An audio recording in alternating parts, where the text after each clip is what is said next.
Good evening, everyone. Welcome. And I congratulate you on being here on an evening where pretty much everybody else in the country is watching the telly. I don't know the latest score. Does anybody know the latest score? It's over, is it? Yeah. Well, there you go. A news bulletin fresh from the screen. Before we begin this evening, I have just a couple of housekeeping messages. One is familiar to those of you who've been here before, which is that I must tell you that if there's a fire alarm, it's a real one. We don't do practice fire alarms on Thursday evenings. So if the fire alarm goes, we're all going to leave the building and go and assemble somewhere out there. We'll find each other, no doubt. And you just go down the way that you came up, down the stairs. And should the stairs be on fire, actually, there's another set of stairs just along over there. So that would be quite safe. But that's not really going to happen, I hope. So this is a talk in a series organized by a relatively new interest group in the BRLSI called the Sustainability Group. And we're still finding our feet a bit, but this evening's proceedings is something that quite clearly falls under the heading of sustainability. And more about that in just a moment. If you're interested in sustainability and you want to make a contribution to the longer-term success of this strand of thought in the BRLSI's activities, please do get in touch with me after the talk, and I'll be very happy to listen to what you have to say. We're certainly looking for people to have input to this new strand of activity, and let's see how things go along. And I'll just mention that next week there are a couple of talks here at the BRLSI that might appeal to you. On next Monday, there's a talk about whether we should be afraid of wasps. Lots of people are at this time of year. It'll be a very entertaining and possibly horrifying talk. And hopefully, I hope, ultimately reassuring. And then later on in the week, on Thursday, that's a week tonight, there'll be another talk about quantum materials, quite a different approach. And that's a talk in the science group of the BRLSI. You can find out about those talks by visiting the BRLSI website and looking at what's on. I'm sure that's how most of you arrived here tonight anyway, so you know how to do that. So tonight, we have with us as our guest, Dr. Helen Liang, who's going to talk about plastic recycling. And Helen's going to talk a little bit about how she got here in her talk. So I'll just say that I know her because she's actually a PhD graduate from the science faculty in the University of Bath, and her interest in science is, I think, broadly under the heading of biotechnology. But in the course of doing science, she got very interested in all of this plastic that we throw away. And she's going to talk to us tonight about how she's attempting to solve this problem. So, Helen, the floor is yours.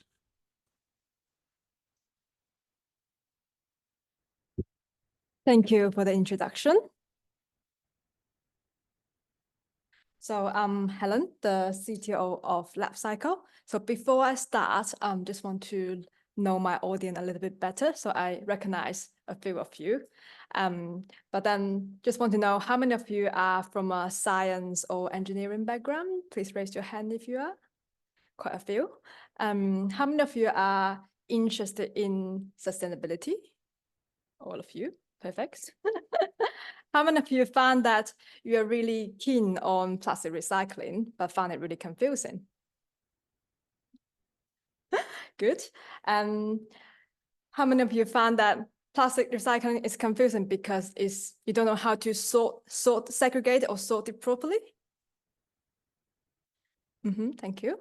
And how many of you find it confusing because you don't know where the plastic goes after it goes into that recycling bin? Okay, thank you. Okay, so I'm going to start with a bit of my journey. So I'm from the south part of China, a province called Guangdong. So actually my interest in plastics start from when I was really young. So it's not just still mentioned that I grew particularly interested in when I was doing my PhD, but actually I got a history with it. So this is where I grew up and what the market and supermarket look like. So everything I kind of like in the loose form, and then when you buy it, you just put them in a plastic bag. So I think when I was in the 4th or 5th grade of primary school, the government have a ban or some new regulation on the use of single-use plastic bag in markets and supermarkets. So that regulation came in for about 6 months. And I went to the shop with my parents and discovered that actually nothing has been changed during this period. People are still using single-use plastic bag and they are not paying for it. And the vendors will also quite happily just give them away for free without charging anything. So this regulation just doesn't work at all. So I got really upset about it and I wrote an article and had it published in the local school magazine, but that's another story. So after I finished school in Guangdong, I went to Beijing for my undergraduate study in biotechnology. So I was involved in lab work from very early stage in my undergraduate study. And back then, what we use in the labs are mostly glassware.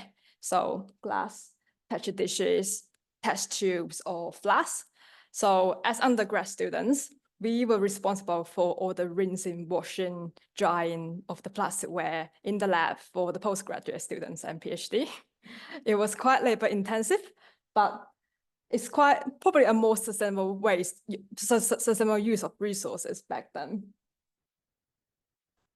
So in my second year of my undergraduate study, I participated in a trip to Japan.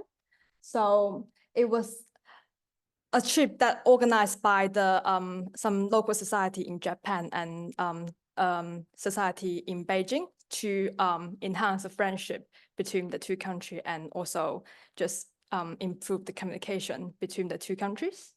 So I was in a team of about 40 people representing our own university to go on to this trip. And it was a really amazing journey because we got the chance to visit different company and different corporate and even the security locker area of a bank just to learn about how the Japanese society work from every aspect. And one thing that really shocked me when I was there is how much plastic they use in their society. So as you can see here, everything is wrapped in plastics. So a banana, egg, just all wrapped in plastics. And I found it's quite a culture shock, especially when I come from an area where everything just loose on the shelf and you just pick it up yourself. But then during this visit, we also went to an incineration plant in Tokyo. So it's not just an incineration plant, it also deals with the majority of the waste management in that district as well. So this is the incineration plant itself, and this is the area that they monitor it. And this is the recycled product they made from the fly ashes from the incineration plant, and also all the stuff they made from the recycled plastic, including clothes and fabrics, which was really impressive back then, especially there was not such a huge amount of recycling happening in China back then. So it was really eye-opening. And then I lived in like a household for about 3 days as a part of this trip. And during that time, I learned that the reason that they recycle so well is because they have a really well sorting, a really good sorting system established. So when you walk, so back then, when you walk around in Japan, you can hardly see a waste bin on the street because people have to bring the rubbish back home or back to the office or wherever they are based to put it into the correct sorting bin for the downstream treatment. And this is the extent of detail they go into in the waste segregation. So I heard that there are more waste bin in the street these days because the increase in tourists over there. But back then when I visited, the street was really clean and everything just really get really well segregated in the recycling bins in the household. So after I finished the trip to Japan, I went for an exchange program to Taiwan. And I also did quite a lot of lab work during that exchange program. And similar to the labs in Beijing, the majority of lab works were done in glassware. And after that, I went on another exchange program. So all the fun of an undergrad study, you can just go on different exchange program and visit different places of the world and also study. And so I went to University of Dundee as my final year project, to do my final year project in my undergraduate study. And that was the first time I was exposed to the single-use plastic waste, plastic labware in the labs. The majority of them are done in plastic. I couldn't see any glass test tube. All of them are just made in plastics. And it was quite a culture shock for me in the lab environment. But back then I didn't think too much about it because I was busy with all the coursework, also applying for a PhD, which brought me to Bath, where I started my PhD with the Institute of Sustainability. So when I was studying in Bath, I worked quite hard in the lab, day in, day out, produce a lot of single-use plastic waste. Of course, one of the fun parts include wish everyone a Happy New Year with some fluorescent bacteria. That's also hard work.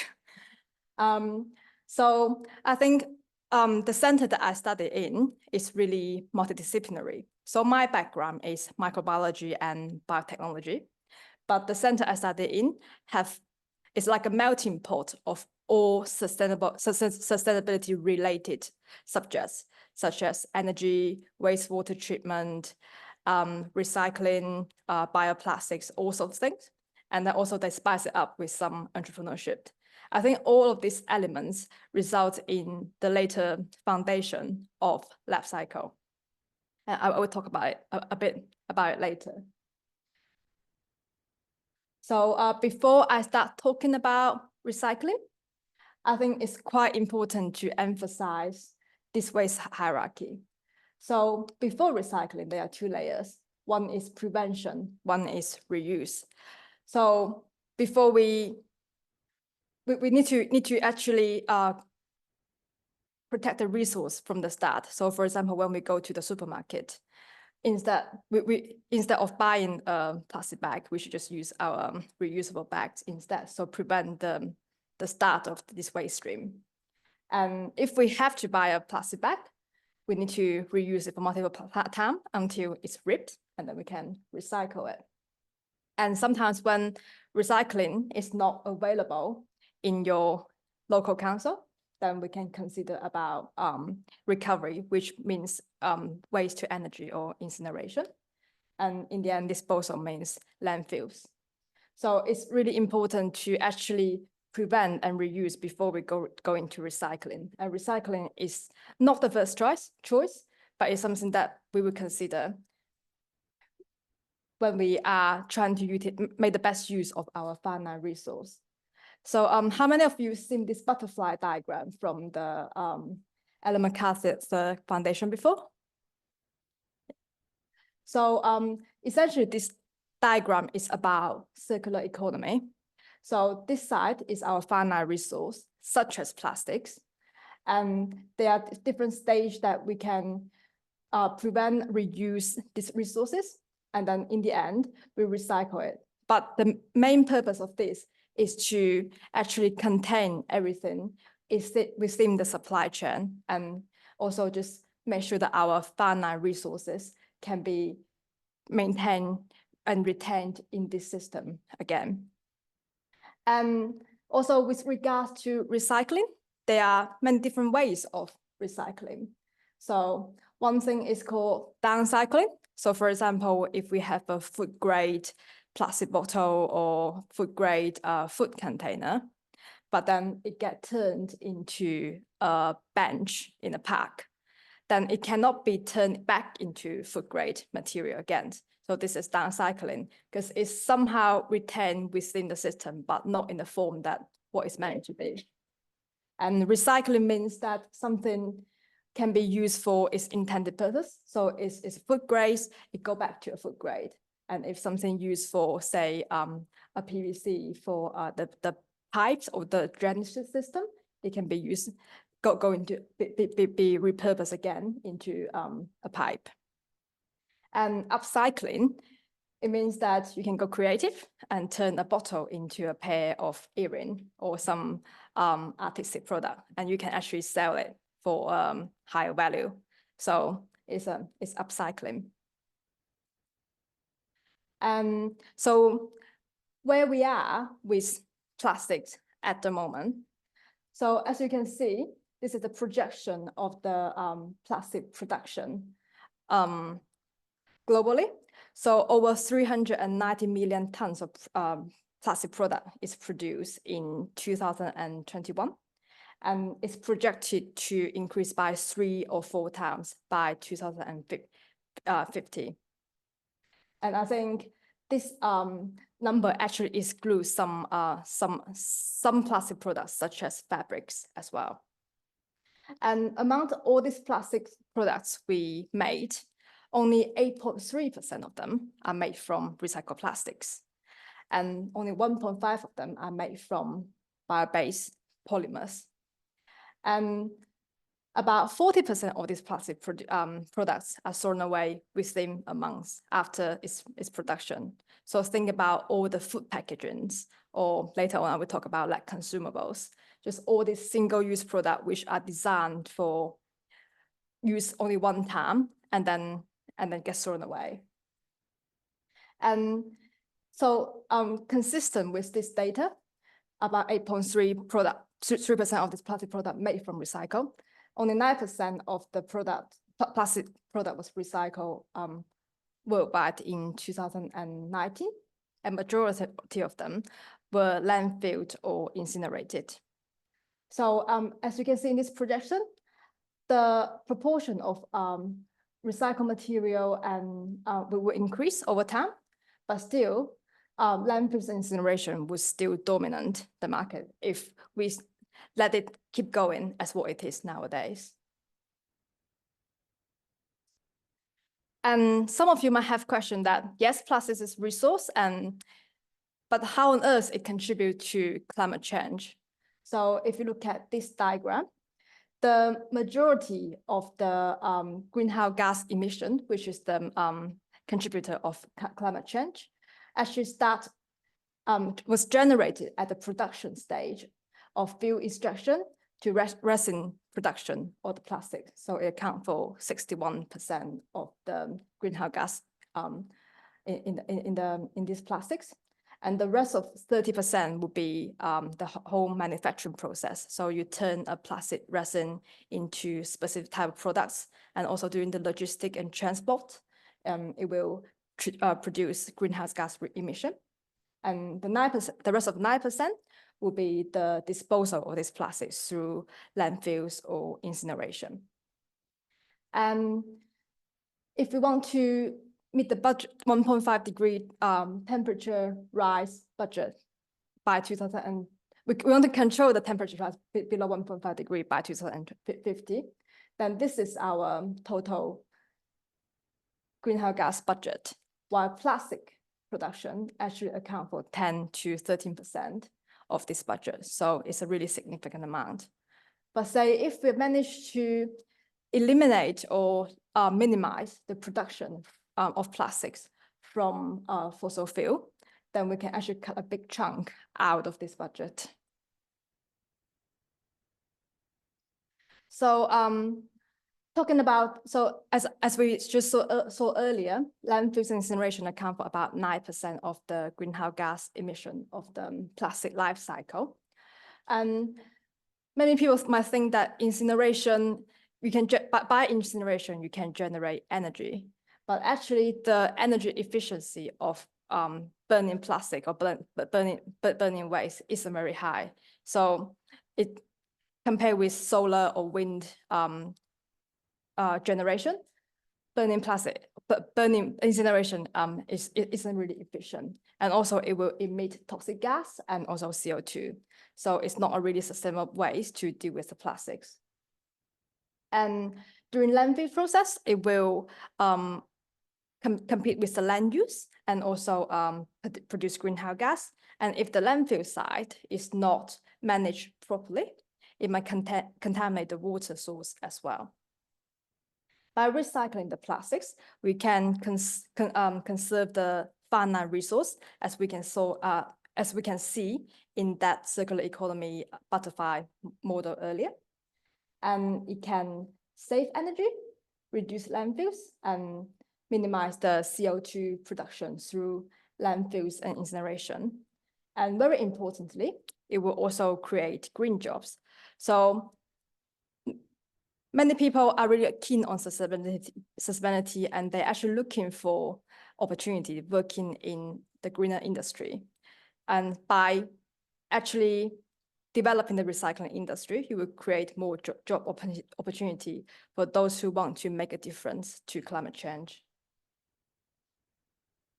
And so when we talk about plastic recycling, we need to go through some basic about plastics. So there are two broader types of plastics. One is thermoplastics, which is things like where you normally see in your day-to-day life, or where you commonly see with these 7 types of recycling logos. And there are also thermosetting plastics. So the difference between thermoplastic is that it can be melted and remolded into different products, hence it can be recycled. While for thermosetting plastics, once it's molded into a specific product, it cannot be melted and reconstructed again. So one classic example is the silicon resins or silicon mold you use. And in terms of the process of plastic recycling, so majority of plastic come from fossil fuel, and then when it goes through chemical process and turn it into polymer, and then eventually get molded into plastic products. And during the recycling process, you can either go through a mechanical recycling or chemical recycling process, or some of you might know it as advanced recycling process. And firstly, let's go through mechanical recycling. So this is some classic mechanical recycling facility. A lot of them have a lot of conveyor belts. So the plastic get moved to one stage to the second stage with this conveyor belt. And I would recommend you to watch this video by Rabina. It have a really detailed and thorough explanation about how the plastic recycling plant work. So firstly, the plastic gets shipped to the recycling facility and then get shedded or maybe get fitted onto a conveyor belt system here. And then it will be sorted into different batches. So some of them will get rejected because it's contaminated, or maybe it's not the type of plastic that this recycling facility can deal with. And then the metal will be extracted from the plastic as well. So the metal can be recovered. And also it will go through some density separation process. So for example, if a plastic bottle have a label, and in this wind shifter, the bottle can retain while the label is lighter, so it can just get blown away and get rejected. And then we go through a NIR, near infrared separation process. So this is another type of scanning or segregation system where the plastic can be segregated by either materials or colors. And then the plastic will be granulated a bit further and go through a washing process. And typically in this washing process, it will have a density separation because some plastic are lighter than the other. So for example, PET would be heavier than a PP. And during this density separation process, you will have a layer, two layer of plastic, so it can go into different stream of recycling process. It's really important to keep the plastic as what it is. So if PET get mixed with PP, the property of this mixture will change and it's not going to function as what it's meant to be. And after it goes through the washing process, the plastic will be dried and go into an extrusion line where the plastic will get melted and squeezed out like a sausage and get chopped into a pellet. And compared with a mechanical recycling plant, a chemical recycling facility look quite different because it looked more like one of the chemical plant or maybe oil refinery plant. So there are different type of chemical recycling process.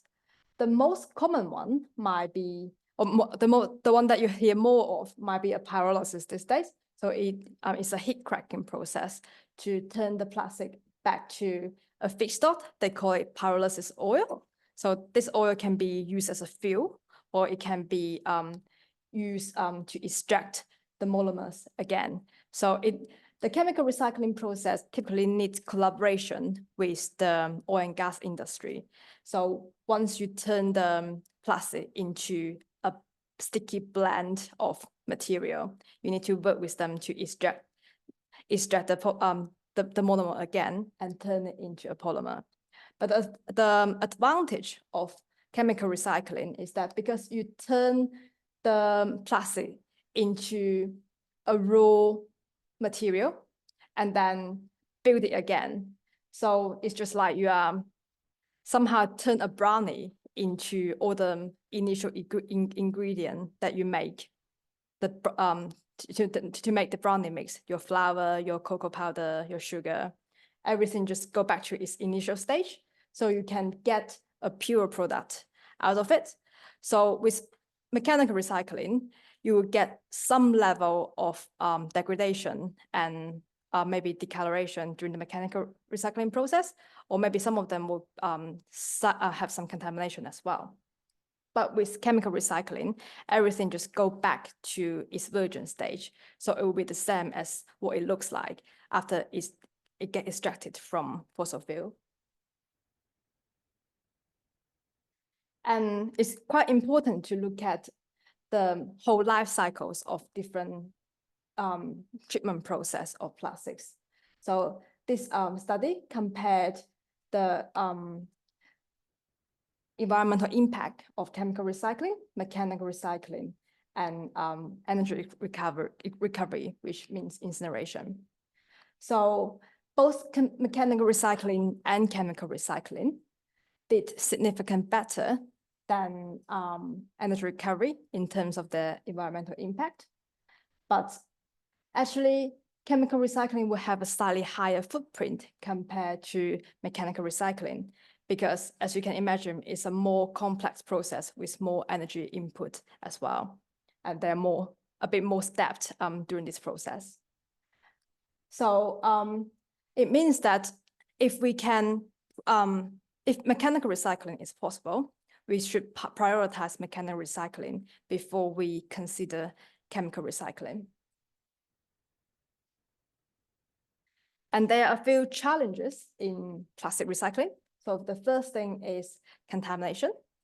So some people might think that if you have some really dirty plastic consumable, say ready meal pot, which is quite messy, cheesy, with a lot of glue on it, and you think you put it in the recycling bin, and probably it's going to get rinsed off and get clean again in the material recovery facility.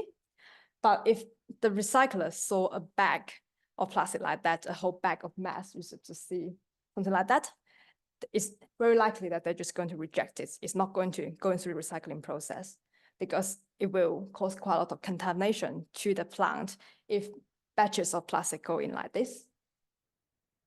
Apart from the contamination of food residues, there might be also contamination of hazardous content. So that's one reason that the current recycling facility are really worried about lab plastic waste, because they are worried about the hazardous content on the plastics. So they don't know, even though the lab might declare that it's clean and it's not hazardous, they're still worried that if there's a little bit of, say, toxic radioactive content in it, it will contaminate the plant and make the whole thousands of tons of recycled plastic just not usable. So they are really cautious about this kind of thing. So for the recycling company, it's better to prevent this contaminated material to enter the plant rather than just risk processing it. And also the other challenge is the complexity in sorting. So if you look at these two containers, can you guess which one is made from polypropylene? Raise your hand if you think it's this one. This one? Which one do you think is made from PET? So PET is the normal plastic you use in your drink bottle. This one, yeah. So this one on the left is made from polypropylene, and this one on the right is made from PET. But they all look clear and they all look like similar shape. And as someone who tried to recycle, you probably don't know which one is which. But luckily, these two can be separated by density in a recycling facility because PP is lighter than PET. However, if you look at these two, one of them is made from PVC and the other one is made from PP. Can you tell which is which? So who thinks this one is made from a PVC? And this one? Yeah, that's correct. So this is a polypropylene, and this is a PVC. But if you try to recycle it at home, they probably either of them just go into your mixed recycling bin because you think they are plastics. However, PVC has to be recycled with the special condition because it will produce film. So it will create a really hazardous environment for the workers if it's not dealt with properly. So very likely it will get rejected by a recycling facility. So if you are, say, dismantling a house and you get rid of all the PVC pipes and dig it out from the construction site, then potentially all of them get sent to a PVC recycling facility so they can get recovered and recycled. But if it's get mixed in household waste, they will probably get separated by density in the recycling facility because they don't want to deal with the potential film from PVC. So as you can see, when all the plastic get mixed together and to ensure the purity of the plastics in a recycling facility, what they would do is to separate different plastic and just recycle the one that has the highest value. And for now, it would be PET or PP or HDPE. And anything which has less value, it will get rejected. But when they get rejected, they might get rejected together. So for example, if all these plastics get mixed together in a recycling bin in your household, and it come into this material recycling facility, and they have a specific interest in PET bottle, they just want the PET. So all the other things will get rejected, and they will all get mixed up together. and potentially end up in landfills or incineration. And some other challenges will be economic viability, because plastic recycling is something which is done for economy of scale. And if you just have a small batch and you have a machine which have a throughput of 500 to a ton per kilogram per day, it's just not economic to run the machine to do the recycling. And also the production of the value of different recycled plastic have different value. So typically a clear plastics will have a higher value than a color plastics. But as you can see in our day-to-day item, the majority of them are mixed plastics. So if you get something like a mixture of this after they get crushed or get shredded, after the extrusion process, you will get a mix which is kind of a bluish color and it's pigmented. So to ensure the consistency of color, the recycling company will put a dye in it, which is mostly like gray or black dye. That's why we have so many black plastics in the recycle. A lot of the product we buy, if we claim we have recycled content, a lot of them will be black, just because they have to add a dye or pigment on it. And also there are technology limitations. So as I mentioned, thermoset plastics cannot be recycled because it can't be melted and turned into a new product again. So it can't go through the traditional mechanical recycling process. However, chemical recycling might make it possible. And also there's a limitation on material loss and yield. So think about the process of plastic collection, plastic sorting, and eventually go into the extrusion and pelletizing process. In each stage, there will be material loss.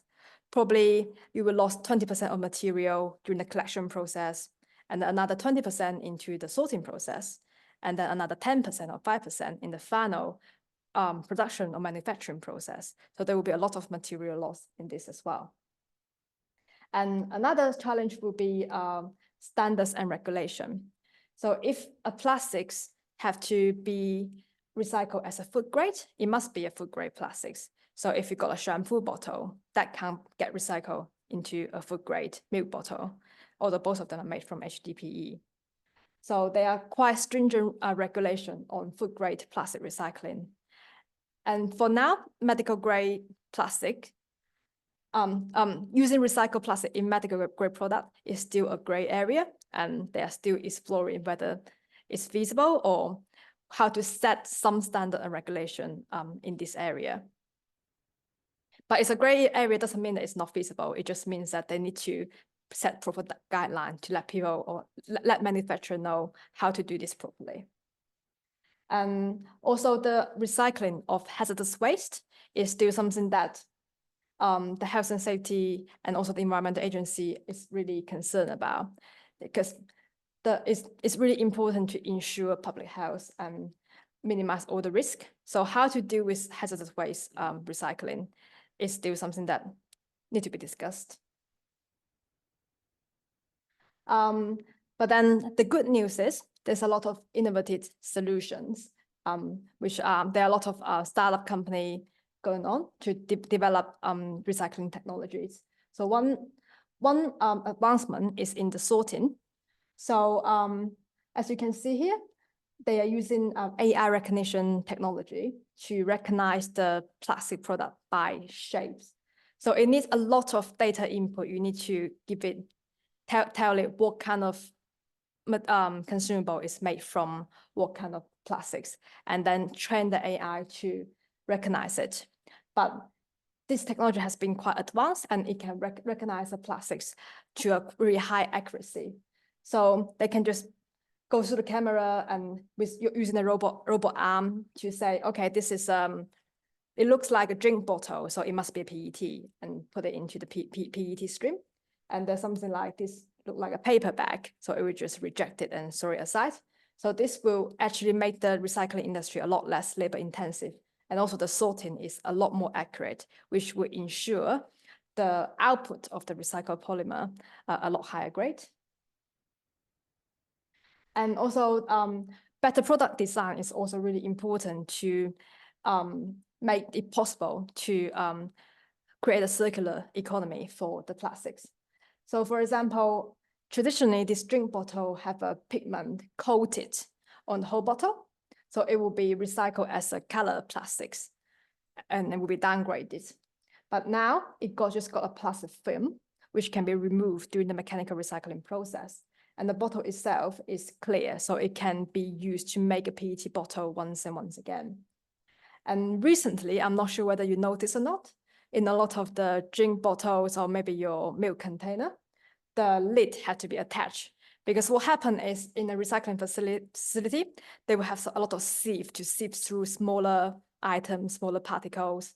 And the lid is so small that it will just get sieved through and cannot get recycled. So this attachment to this means that it wouldn't get sieved through during the recycling process. So the lids are mostly made from HDPE and this is PET. So during the material separation process, the HDPE and PP can get separated properly and it doesn't get lost in the process and go through different recycling stream. And this is an example of black plastic design for black plastic recycling. So I'm not sure whether you're aware that on a lot of the your black plastic container, it was to say black plastic check with local council to see whether it's possible to recycle or not. So the reason it cannot be recycled in a lot of facility is because so when they segregate the plastic with the near infrared technology, they cannot detect black plastics. But then now they have a fluorescent labels on it, that it can get detected, so it can get recycled during this process.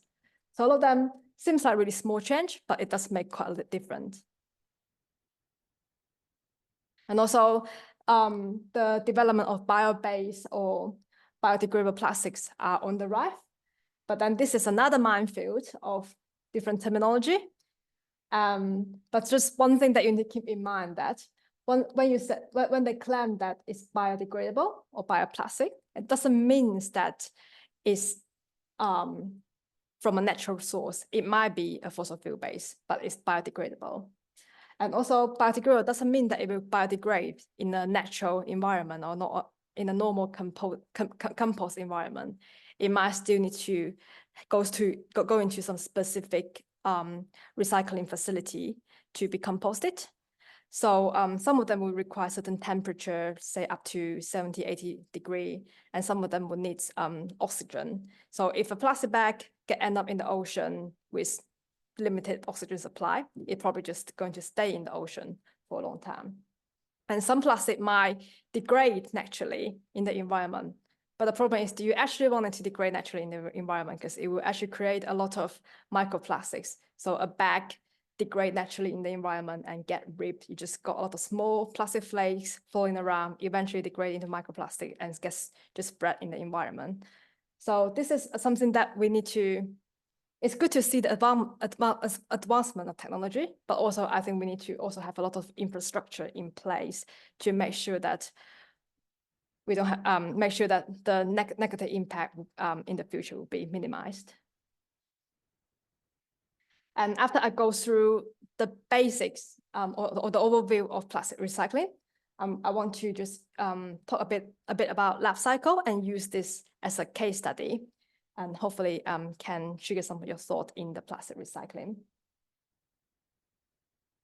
So as I mentioned earlier, I've worked quite a lot in the lab, and we use research to cure disease and solve mystery, but actually during the research process, a lot of single-use plastic waste, especially in the developed countries, are used during the research life. So this picture shows an exhibition called The Paradox of Science, just showing the amount of non-hazardous plastic waste generated in the research environment. And non-hazardous plastic waste is just about less than 10% from the research environment, and majority of them are hazardous. And this picture is from one of my friends. So he's a plant scientist, and this is what he generated in one experiment.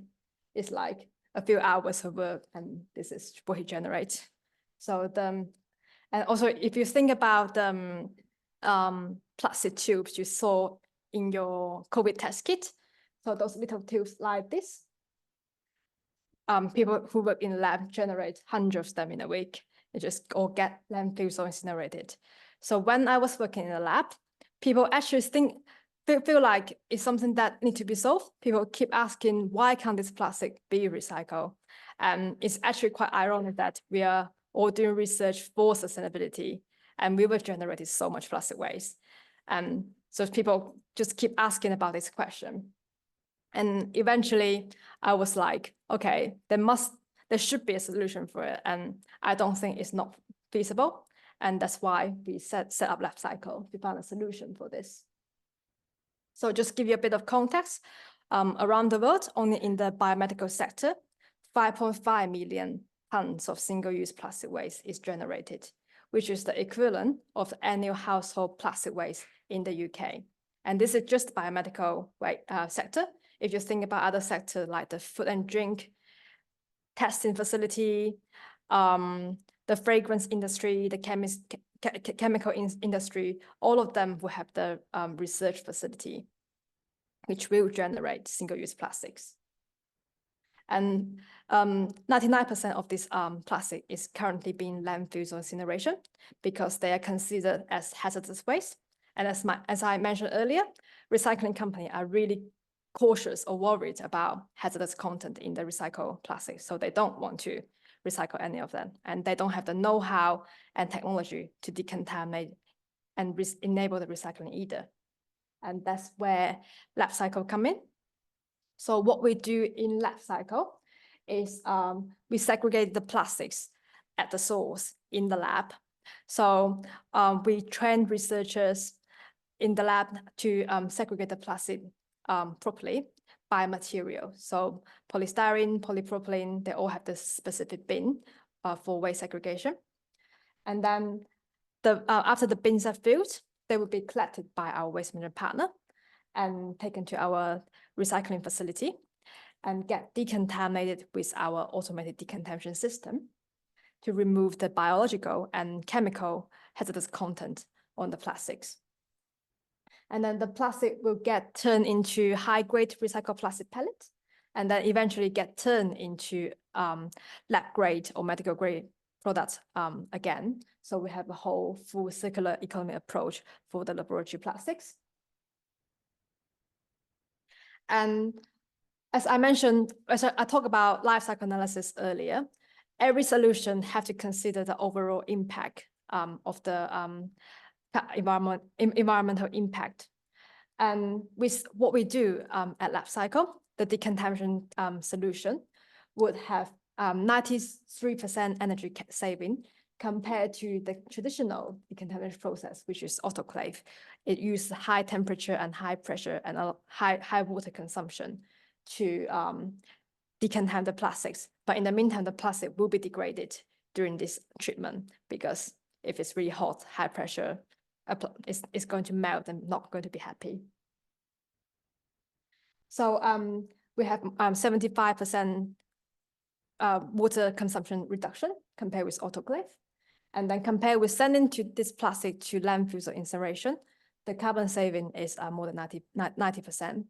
So this life cycle analysis was done in collaboration with University of Surrey, and it's from the stage of plastic collection to decontamination and turn into plastic pellets.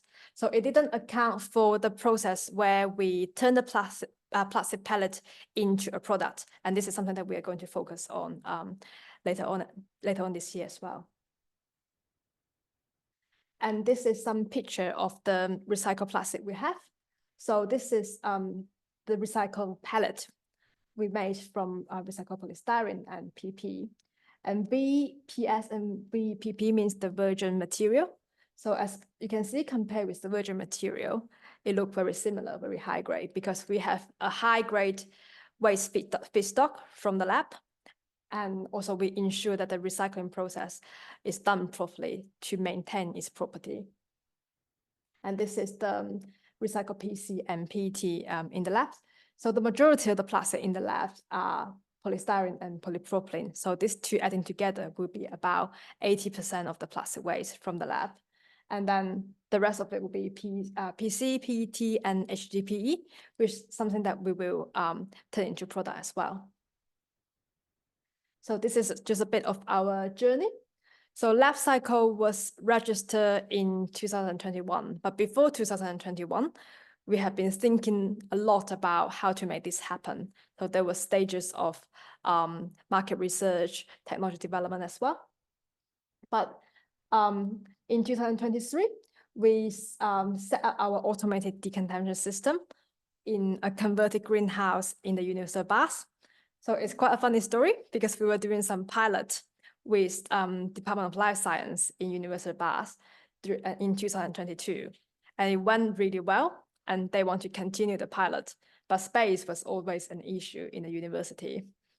So someone was pointing at the greenhouse opposite department and said, oh, actually, we got an empty greenhouse here. Why not just convert it? So it did not have any power supply and no water supply either. And during the conversion process, we discovered asbestos in the greenhouse as well. So the whole project took about a year and a half, but eventually we got there. So we set up our automated containment system in this greenhouse, and we've been piloted with NHS Plot and Transplant based in Filton and Bristol, as well as scale of the pilot with more labs in the university. And with the recycled plastics, we turn the polystyrene into some petri dishes and dosage cup with 100% recycled material.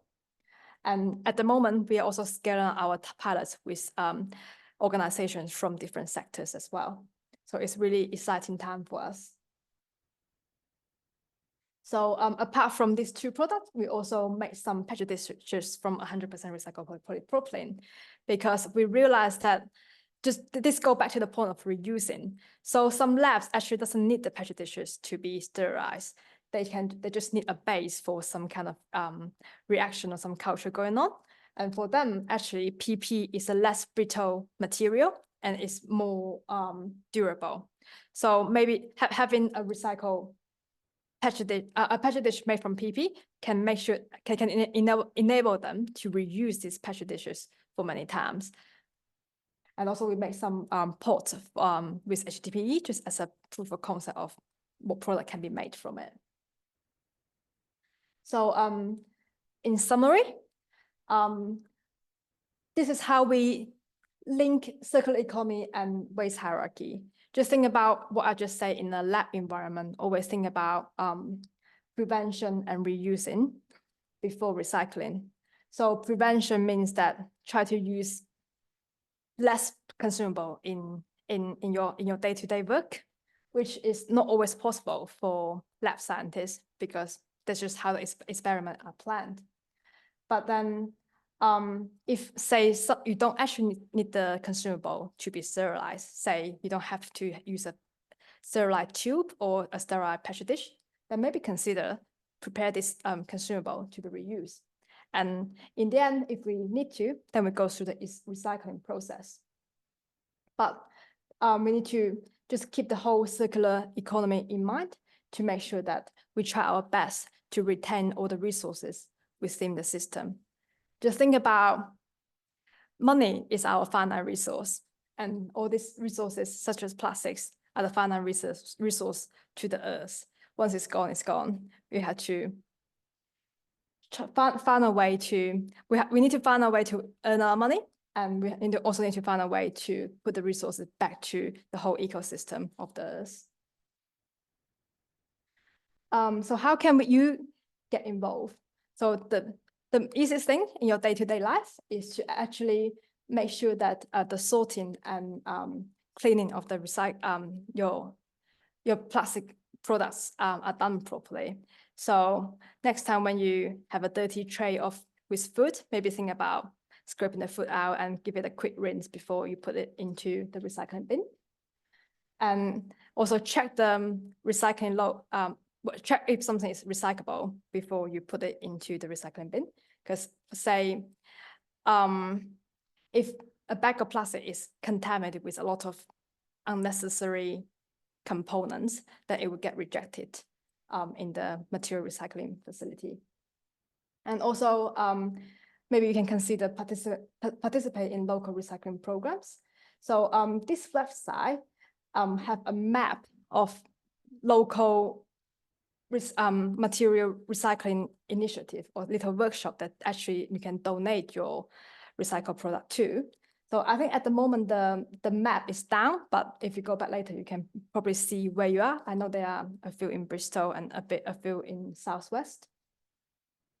And also support policy and regulation that promote recycling and work with people in your organization to promote recycling. So just take the example of lab plastic recycling. A lot of the initiatives were started from 1 or 2 people in the lab. So one or two of them were really keen and they got in touch with us and said, oh, we want to recycle this and what should we do? And they were the people who pushed the whole lab to start the recycling program. And everything just start from there. So you just need the action, some sparks from 1 or 2 people, and you will make something quite different. And also to learn about the recyclability of different plastics. So for example, the PVC, next time when you see a drain pipe, maybe consider not putting it into your normal recycling bin because it might actually result in rejection of your recyclable waste. And maybe, so just a question that I would like to hear your opinions on.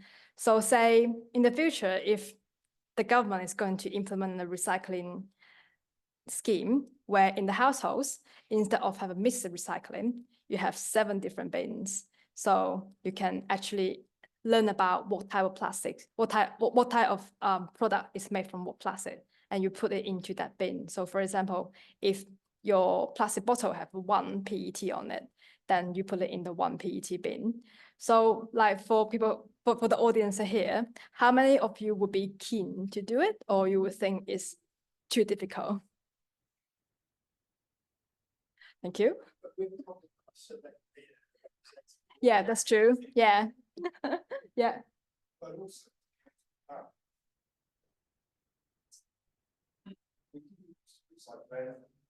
And now we've got to have it recycling in a certain.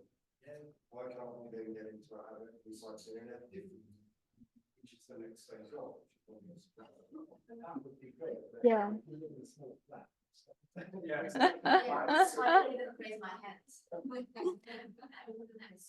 Yeah. Or probably in your outdoor area or maybe local, just like Japan, that you might have some community recycling bin where they got more space. And like in my opinion, it's really important to recognize the plastic biomaterial rather than a generic term, because plastic itself is just really umbrella term of many different things. Like a silicone mold is essentially a plastic, but you don't call it a plastic. So it's really important to recognize them biomaterial so we can actually improve our recycling from there. And this is just some of the resources I want to share.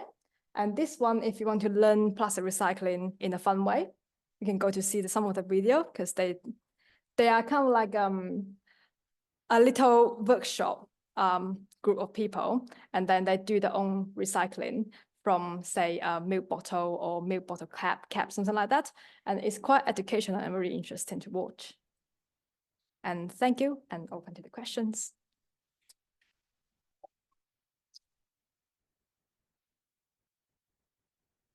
Can I remind you that this is a hybrid talk, so we have some people online, so I'd like to manage the questioning in such a way so that they can hear what goes on and also participate. So if you have a question, will you please wait until I come to you with a microphone? Okay, just a moment.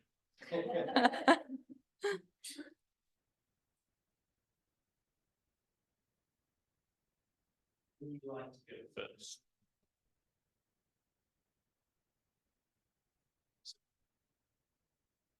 Thank you. I'm very definitely a non-scientist, and I totally get that there's a difference between, for example, expanded polystyrene and Bakelite. But could this be tackled by reducing the number of types of plastic that we produce and use? Or is that just completely impractical? I think I wouldn't say it's impractical because it actually makes a lot of sense. So for example, when you look at a yogurt pot, so I always thought yogurt pots are made from PET. Until recently, I realized that some of them are made from PET and some of polypropylene. So I think it's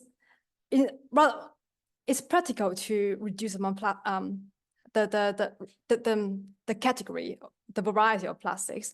Maybe it's actually better to have certain standards to say which product have to make from which plastics. So a drink bottle is always a PET, and maybe our shampoo bottle is always HDPE, so you can't use other material to make it. In principle, the industry have been moving toward that direction, but then there are always some outliers which are not doing things properly. And different plastic will have their own functionality as well. So for example, in one of the test tube I showed in the picture earlier, so you might notice that it got a color lid and the body of the tube is transparent, it's clear. And that lid is made from HDPE and the body of that tube is made from PP. And the reason it's made like that is because it will ensure a better seal and does not leak. So that people try to make the lid with PP, but the functionality is just not as good. So I think the industry have also been trying different things to make sure that they are using the best option that they have.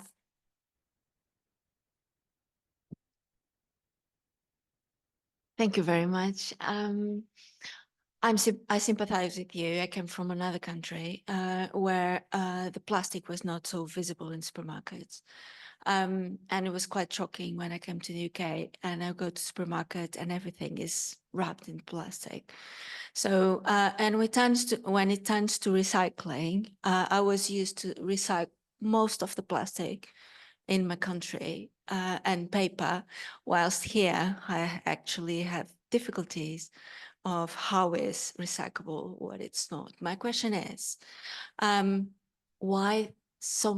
why recycling plastic is so different across different countries? If you can answer that. Yeah, so I think it's more to do with the regulations in different countries and also what kind of infrastructure they have in place. So for example, in the Netherlands, they have a scheme called deposit return scheme for PET bottles. So people can actually get money back for taking the plastic bottle for recycling, while we don't have here in the UK. So I think policy and regulation is a big part of the plastic recycling rate and also feasibility.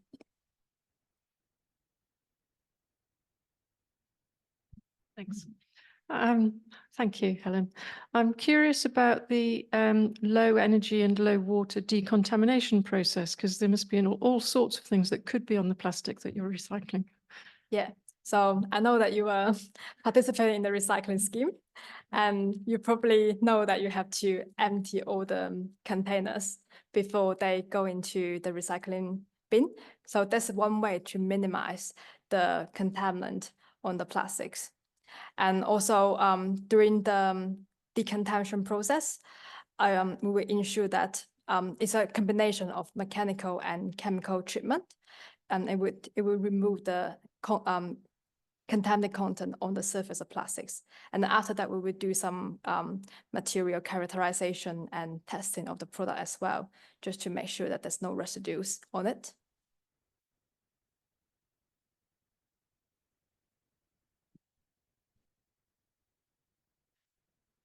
For a very long time, we were told that flexible plastics were not recyclable, but over the last couple of years, there have been collection points at all supermarkets. And I carefully collect all my flexible plastic and cellophane and goodness knows what. Can you just give us a quick rundown on how that works and what should be in it? Yeah.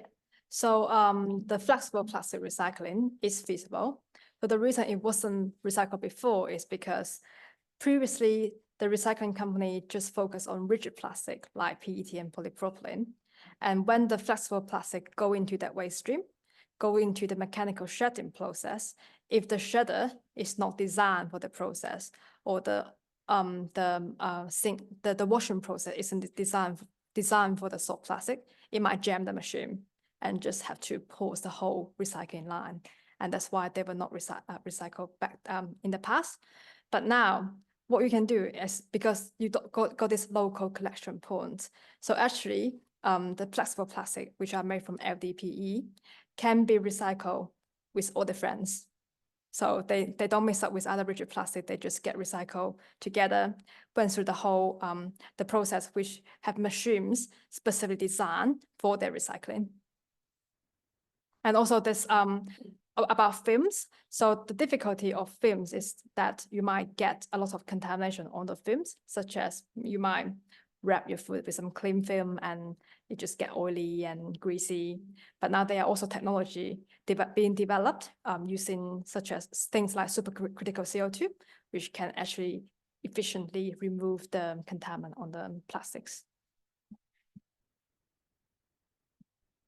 Thank you for your presentation. I actually work in packaging sustainability, so it was really good to see you take everyone through the circular economy process and recycling.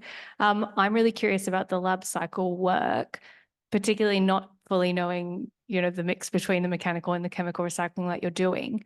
In terms of the recycled polystyrene kind of output, once it's been recycled, have you seen those products being put back through the system, and are you seeing any degradation in the material, or is it still being retained at the same quality and level? Yeah, so our products from recycled plastic is undergoing actually not undergoing, it finished the final stage of testing. So we are planning for a soft launch of this product very soon. But then in terms of how many times it can be put back to the system again. So different plastic would have different lifespan in the recycling process. Some of them might be 4 or 5 times. Some of them, something like HDPE, can possibly go up to 30 times, according to some experiment with by some people. But each of them would be different. The work with LabCycle is that because there's so much consumable made from virgin material on the market at the moment, and my forecast is that in the next 10 years time, when the recycled product goes through the whole life cycle again, it will get mixed with something which is made from virgin material. So naturally, it will get fortified by the product which is made from virgin material. So I'm not too worried about degradation. So there might be some discoloration and degradation, but eventually it will still make a reliable product. And hopefully chemical recycling, which is still, we still have the hope and promising development in the chemical recycling industry. And hopefully it will be economical, viable to go through the chemical recycling process once you have to get to the stage that you need to be chemically recycled. Yeah. Do you know, kind of in terms of investment, what you would need to scale either LabCycle up or just in general in the UK to be able to recycle that much medical or lab waste? Yeah, so it really depends on how quick we plan to grow, because the level of investment really is different depending on your growth strategy. It can be a few million or it can be 100 million. It really depends on the company's growth strategy.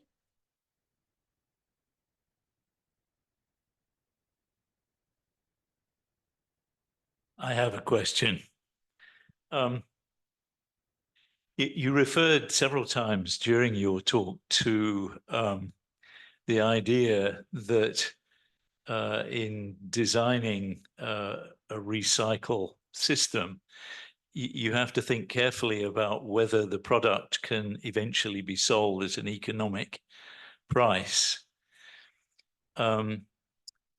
And I guess that the price of virgin plastic materials is set by the price of oil. Is that true? Also the international market as well, Yes. depending on where it comes from. Yeah. So I'm just thinking that at the moment, the price of oil is quite high. But the price of oil is not determined by how much oil there is or how easy it is to get it. It's actually determined by international politics and the international situation, which is very difficult at the moment. And that's why the price of oil is high. And so my question really is, what's the long-term prospect for recycling materials if the economic viability of the recycling process depends on these unknown factors that set the price of oil. Is that a big concern? Actually, I would say it's chicken and egg situation. So the price of recycled plastic will be driven by the supply, the demand, and also regulations. So I think EU recently have a new regulation saying that by 2030, all packaging product will have to have certain amount of recycled content in it. And otherwise, you're just violating the rules. And so that would be a big drive for recycled content, and it would drive the demand, hence it would drive the price. And also say if the government is going to put heavier tax on plastic made from virgin material, then potentially that will actually decrease the demand of the virgin material, hence the price might go down.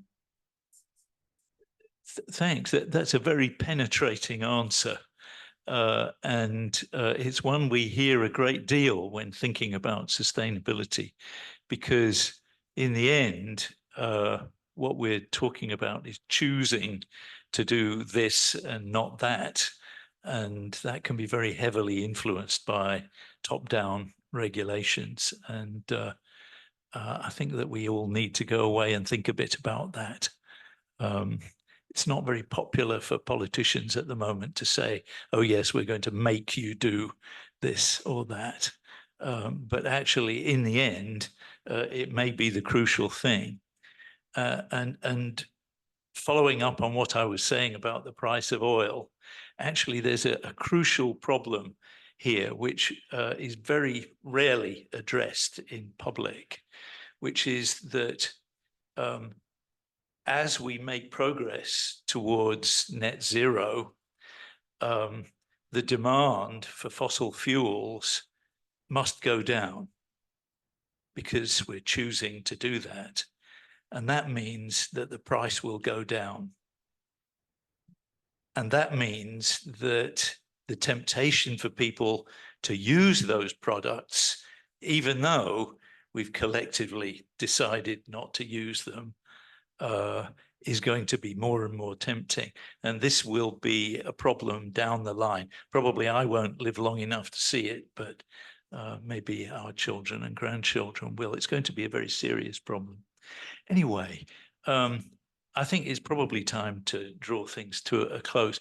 I thought your talk was absolutely terrific. I learned so much. Thank you. And I think that we all wish you success. Thank you very much. Yeah.